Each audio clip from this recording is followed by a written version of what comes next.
A terceira lição tem como mote a importância de se questionar o conto do vigário que é milenarmente passado às nossas crianças. Essa expressão, utilizada por Berger e Luckmann, para identificar o engodo aplicado pela sociedade à criança durante sua socialização primária, serve bem para identificar o que temos feito com nossos jovens, não apenas em seus primeiros anos de vida, mas desde o nascimento até por volta do final do ensino fundamental, período que comporta o essencial do desenvolvimento biológico, psíquico e social do ser humano.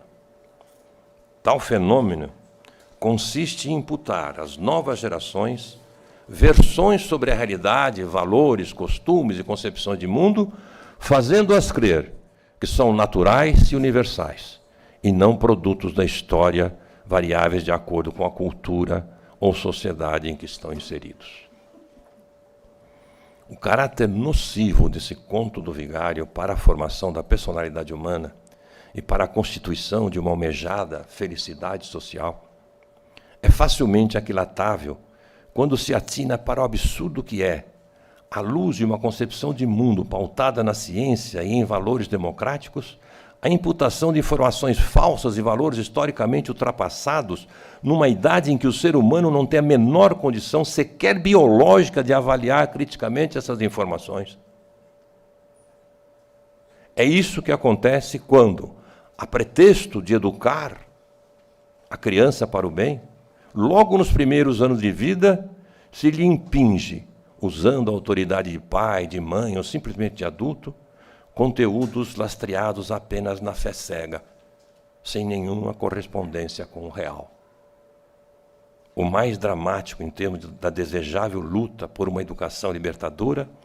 é que essas falsidades e esses valores antivida, digamos assim, parafraseando Neil, assimilados na mais tenra idade, sem o contraponto da reflexão, empreguem-se de tal forma na personalidade de cada um, que se torna quase impossível demovê-los depois, no decorrer da vida, em favor de concepções racionais e de posturas científicas a respeito das coisas e das gentes. Não é isso mesmo que acontece com a quase unanimidade das crianças nessa nossa querida sociedade tradicionalmente cristã? Um Deus poderoso, autoritário e egocêntrico, saído do nada, mas que vigia teus passos a cada instante, impondo regras e deveres, que, se não cumpridas, trarão sobre ti a fúria do inferno. Já nasces culpado, e deves obedecer sempre, não apenas a esse Deus, mas a qualquer autoridade que se ponha mais forte que tu. Não se trata, porém, de sonegar à criança o mundo da imaginação, do fantástico, dos contos de fada, das lendas. Mas por que se inventa o Papai Noel, por exemplo, de forma obrigatória, que depois, com o passar do tempo, é desmentido à medida que a criança pode ir tendo uma noção mais autônoma do mundo, enquanto que o Deus monocrático e autoritário, com o mesmíssimo estatuto de verdade ou de mito que o Papai Noel, é posto para sempre, que a criança nunca, sem que a criança nunca tenha condições de contestar sob o risco de estar cometendo um pecado? Aos olhos da ciência e da ética que reivindicamos, é criminoso imputar um Deus, e que Deus, a uma criatura que ainda não tem condições sequer naturais de discernir o verdadeiro do falso, marcando sua personalidade para o resto de sua vida com uma mentira que a escraviza. Não se trata em absoluto de intolerância religiosa. A fé religiosa é um direito inalienável das democracias. Devemos tolerar a fé religiosa, por mais que a consideremos estúpida, mas não podemos tolerar a ignorância, o obscurantismo e a opressão que costumam ser seu fundamento e resultado. É esse obscurantismo pernicioso que se sobressai e impera sobre o caráter das pessoas, quando se lhes negamos o acesso à cultura pela única via possível, que é o processo educativo. Se não lhes proporcionamos, por meio da ciência, o domínio do conhecimento objetivo da realidade, será impossível o desenvolvimento de uma consciência crítica do real. É à medida que apreende as múltiplas determinações do real que o educando vai formando para si uma visão mais objetiva do mundo natural, bem como da realidade social e das maneiras de abordá-los e modificá-los em benefício do próprio homem, afastando assim as concepções mágicas e mistificadas do mundo. Se não for assim, a mesma irreflexão que aceita um Deus poderoso e fatalista favorece a aceitação das ordens do patrão e a opressão do capital. A mesma complacência com que um destino,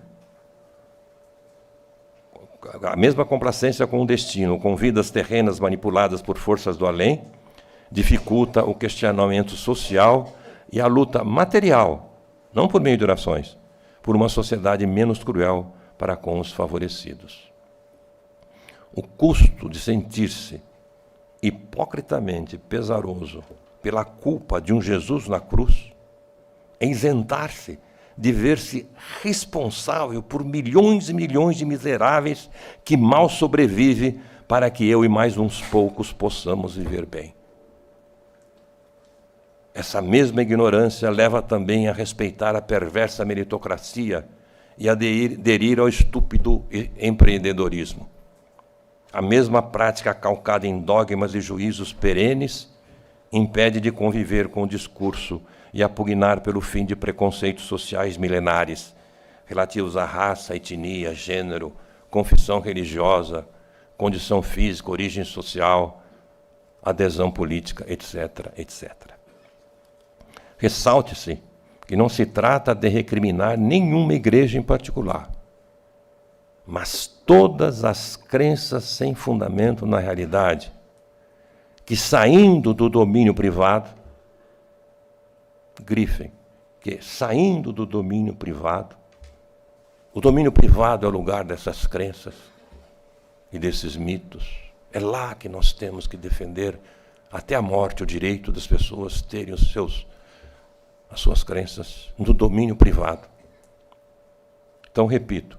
ressalte-se que não se trata de recriminar nenhuma igreja em particular, mas todas as crenças sem fundamento na realidade, que, saindo do domínio privado, são utilizadas pelos espertos e poderosos para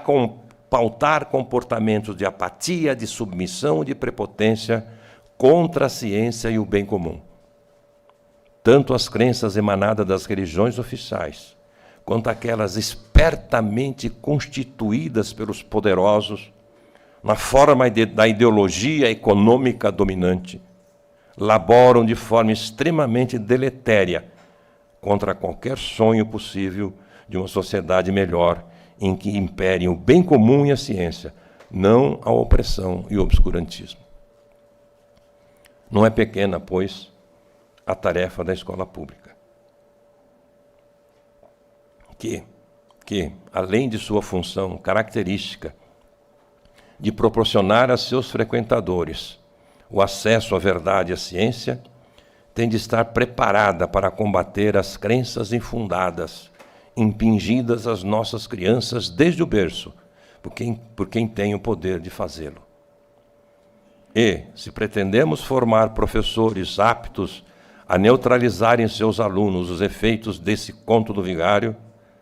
é preciso que as instituições formadoras de educadores, como é o caso dessa Faculdade de Educação da USP, tenham bastante presente que as pessoas que aí chegam para estudar já foram, elas mesmas, vítimas desse conto.